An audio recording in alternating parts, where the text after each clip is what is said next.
Well, let's talk to the coach. We're just getting warmed up. Come on, let's go! The Pete Carroll Show. The first word from the Seahawks head coach every Monday at 9:30 with Brock and Saul. Presented by the Emerald Queen Casino Sportsbook and Top Fitness.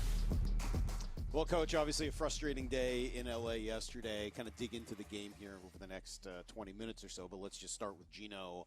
How is he feeling? What do we know about his elbow? We don't know much today yet, but it was a good sign that he could get back in and throw. He's going to be more sore today. We'll see how he responds the next couple of days, but it was a good sign, that he was functional and could throw the football all right. So it was a good job by him getting back out there. Do we know what it is? Yeah, he got hit on the tendon in the triceps, the bottom of his triceps, and that's where the helmet hit the back of his arm, and so he had a contusion there. Is what it is. We don't think there's any damage other than that, but you got to see how much it swells up. He was, the docs were all over him all through the flight and all last night and all that, so he's getting all the treatment you can get. Is that something, Pete, that's going to require a scan, or do they feel like they know what it is and with the contusion just try to hope to get the the swelling out and the functionality They're up? taking a look at it, but they pretty much know what's going on there. It's just see how soon it settles down. Like I said, it's a good sign that he's functional, so that's not the issue. So it's just how sore he is. He'll make it back. By Thursday? I would think so. Okay, well, that's certainly good to hear. Yeah, the challenge couldn't be any harder, but I think we'll get it back. Something tells me you might need to strap him down to keep him away from that game on Thursday. He's gonna play. It's kind of a big one. All right, well, take us through the final drive, and then we'll kind of dig into the game in general, because he comes back into the game, as you said, and completes a pass. Then you have kind of the funky throw to DK on the sideline. Do you think his elbow affected him? Did it look like it affected him on that throw? I think he might have rushed it a little bit on he didn't get it out as clean as normal, but no, I'm not worried about that. The play that really messed up the rhythm was the check down. We check it down and we get nothing out of it. It would have been way better if it would have been incomplete right there. So, but that is what the read is. They took him, he dumps the ball off, and unfortunately, usually there's good spacing in there, and we didn't get much out of it. So that ate up some seconds there. I mean, we're functioning pretty well. I mean, he went right down, hit DK with a great ball to the 39-yard line, and we're really in good shape. What took place, as fast as he could get to the line of scrimmage, he knew he needed to get the ball, the next play called, and as he's got some freedom. He's got to do what he's got to do, and there he went to the run. It was a terrific run that we didn't block properly. It should have popped. It should have popped. We should have got 10 yards on the play, but it didn't. So we're going to have to clock it anyway. So either way, as the call was coming in, he was in the midst of getting the next play going, and that's why I was uncertain what he heard.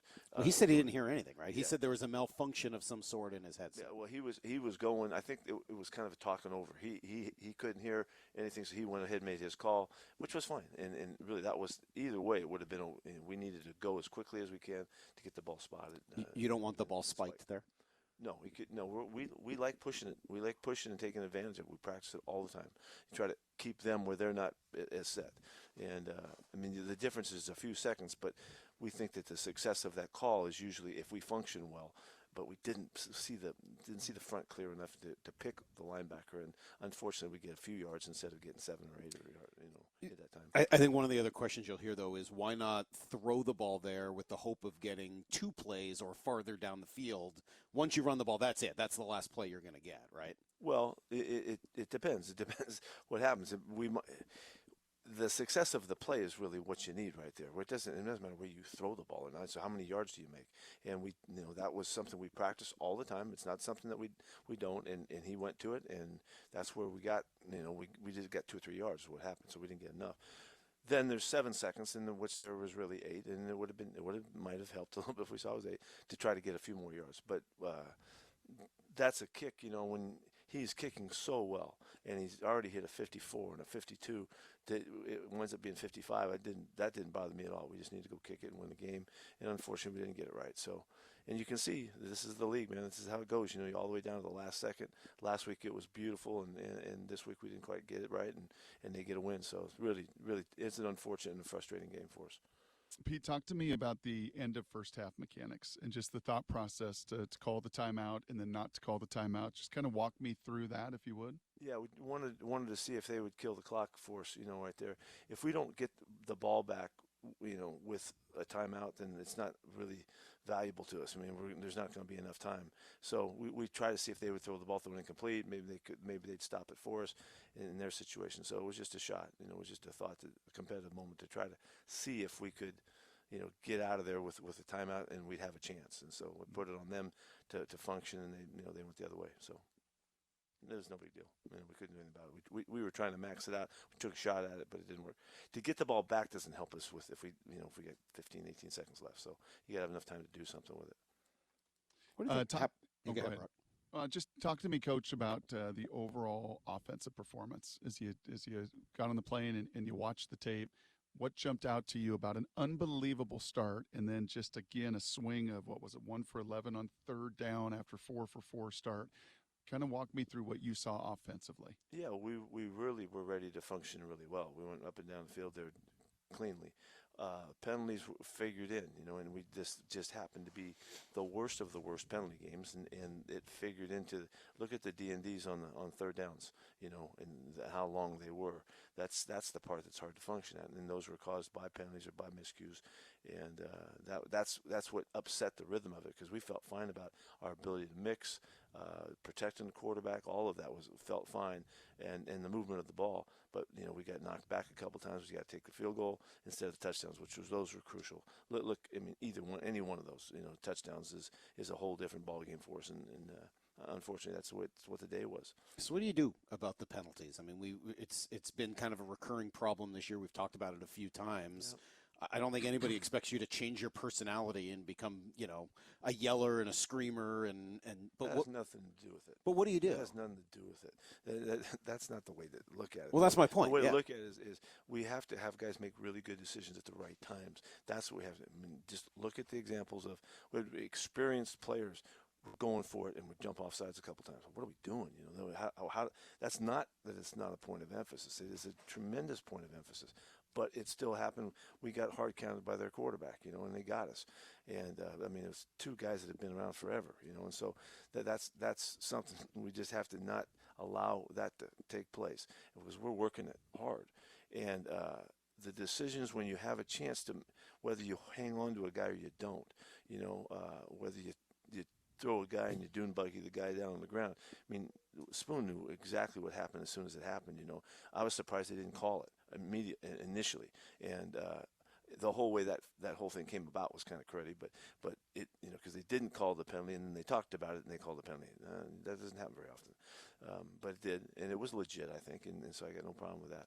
So the decision in the moments, we have a holding penalty on a 10-yard toss play that's a beautiful looking play, and there's no reason for that to take place. And an experienced guy that's been around a long time, hangs on to a guy to try to finish the block, trying really hard.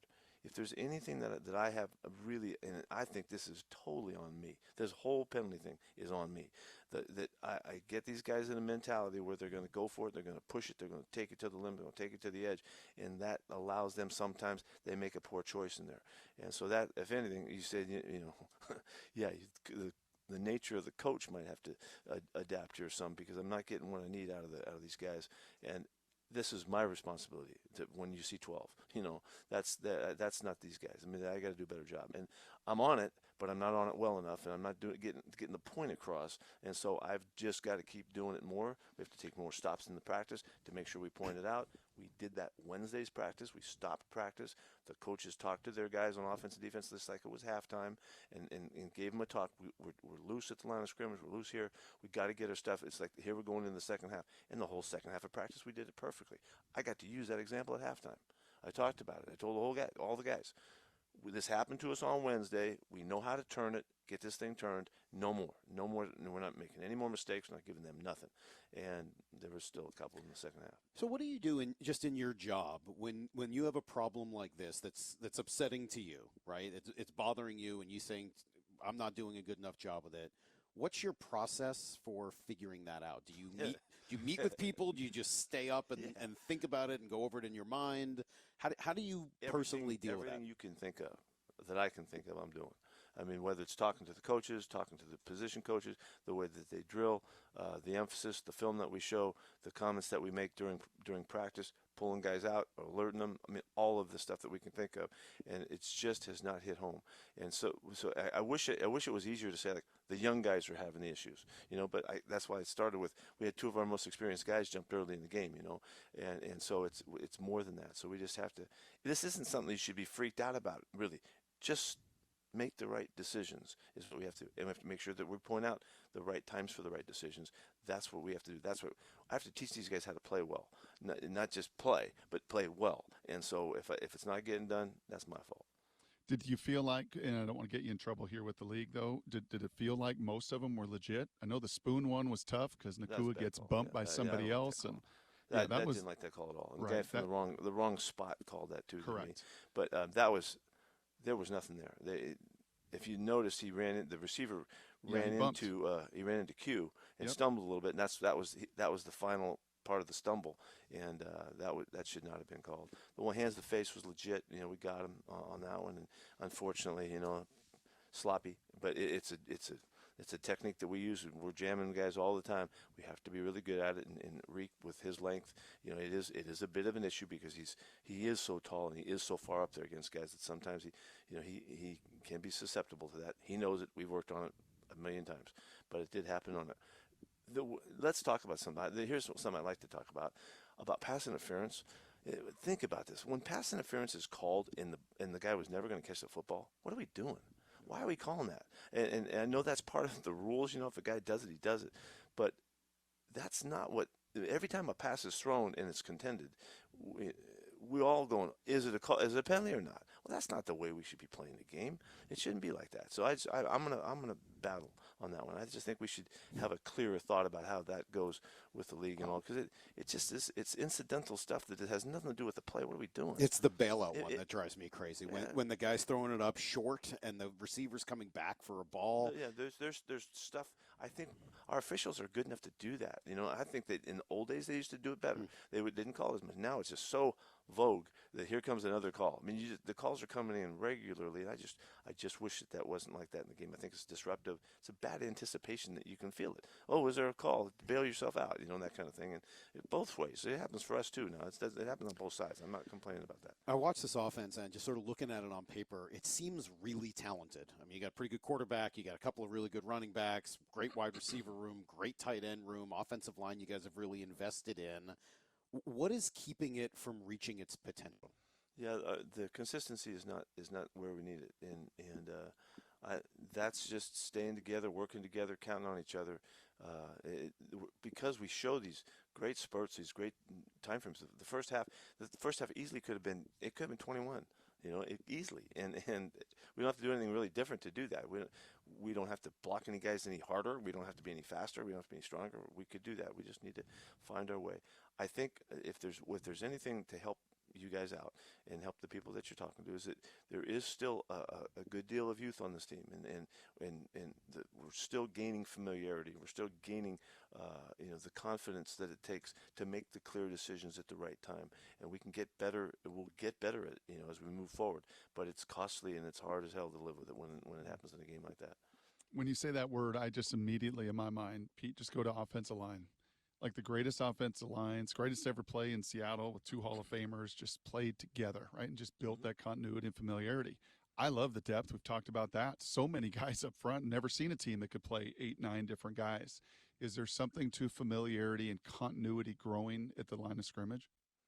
Well, there. Of course, you would like to have it as tight as you can possibly make it, and we've been working with this. We've been like this all year, It hasn't been a solid group the whole year in terms of participation, and that can only get better if we stay. But guys also deserve to play too, and they're good enough to play, and so we're still working at it, and so it's a work in progress, and I don't feel like our play is falling off because of that, but. Could we get better? Yeah. Could we stay the same? But guys got to, like Jason's got to play the whole game. This is an issue for us to make sure that we're dealing with him properly and handling him well. Stone's done a good job, so he got a chance to play a little bit. So that's it. And also, we're playing against a great player yesterday, and it was worth changing up the combination a little bit because he was having his plays. If you watch Aaron now, it's like 3 or 4 plays a game when he really causes a problem, a major issue. And he's hit the time he hit Geno, man, that was an amazing move that he made to make that, and he's done that a lot to people over the years. You mentioned some of the third down conversions. I'm sure play a big role in this, but 27th in rushing attempts seems not where you would want to be for a balanced offense. Me that before, and I just wish we would find that rhythm where we were in the 30s. We were 26 or 7 or whatever we were. We need to run the ball more. And I agreed. We have to stay out of these situations. First downs allow us, to do that, and it's still a connected issue for us. How about overall defensively, Pete? An effort that statistically, you look at it, your number, 44 with completions and rush attempts for the Rams. They were 2 of 9. You took the ball away from them. Only 267 total yards there offensively for LA. How did you feel the group collectively played on defense? I thought we played really well, and you can see that Stafford, he had to hold the football and move around because we did a nice job taking away stuff in their offense and down the field that they were really good at. And I thought that was an improvement for us. He did a really nice job of being resourceful. We missed our chances on our sacks 3 or 4 different times when he escaped, and he did a really good job to get that done. You wouldn't think that would be a strength of his, but he's savvy and he gets it and he figures it out. But I thought we did a really nice job in general. There was that spurt in there in the second half where they ran the football a little bit and got the ball moving, and he went into their run and then the play pass game and the screens off of it. That just makes them a conservative attack. It kind of shifts gears for them, and they did that well in the one drive, that made a big difference. And unfortunately, that's the case. But we played really good on defense in general, and the third down stuff was good. We lucked out a little bit on we made a mistake in the back up the sidelines on us. That was an error that we made, and we were fortunate there. And the play too, there's a 46-yard penalty in this game. When Julian's got a chance downfield and he kind of got a little out of sorts and he went after the contest before the ball arrived, and so we get a penalty. That's a huge penalty, and changed the whole field position for him. How much of an effect does Leonard Williams have on that defense? He's doing well. He's really solid. The running game is back in order. We're 3 yards a carry, something again. Last week was the same. That consistency, he has really added to that. I think you actually had someone on the sidelines topping you yesterday, Pete, as far as energy goes. At least the cameras kept showing Jamal just as an absolute madman. Yeah, he was competing. He was competing. Yes. It was killed him that he wasn't quite ready to go in this one, but so he gave it everything he had, and I saw that too, and I was really appreciative of, because he does affect people, and he's got a great spirit about him. Does he have Couple a of chance, guys then. Yeah. Do you have a chance to come back on Thursday? I think so. I'm hoping so. It's just time that he needs to just get back. I hope that happens. We can get him in a good 7-day routine. How about Abe? He should be really close. We've got to see how it goes. That will have to wait, and it's not going to be a great week to prepare him. But these 4 days could make a difference. We'll see what happens. Can you tell the truth Mondays on a Thursday short week? Yeah, we do we do everything in a little bit of an abbreviated fashion. This is an unusual day for us. The players come in at 3 instead of noon for our meetings. So they're already in the building and all, but. Then we'll be working into the evening, before we're done today, to get a Monday and a Wednesday done. Since we were talking guards earlier, just more about the offensive line, what does that battle look like right now at guard? And I just see Anthony Bradford is just such a huge moose of a human being. Yeah, and he showed that again in this game in the plays that he got. He'd been out a bit, so we got him worked back in. It's competitive. It's a competition. Those guys are still playing, and it's a good thing in that regard. They're battling.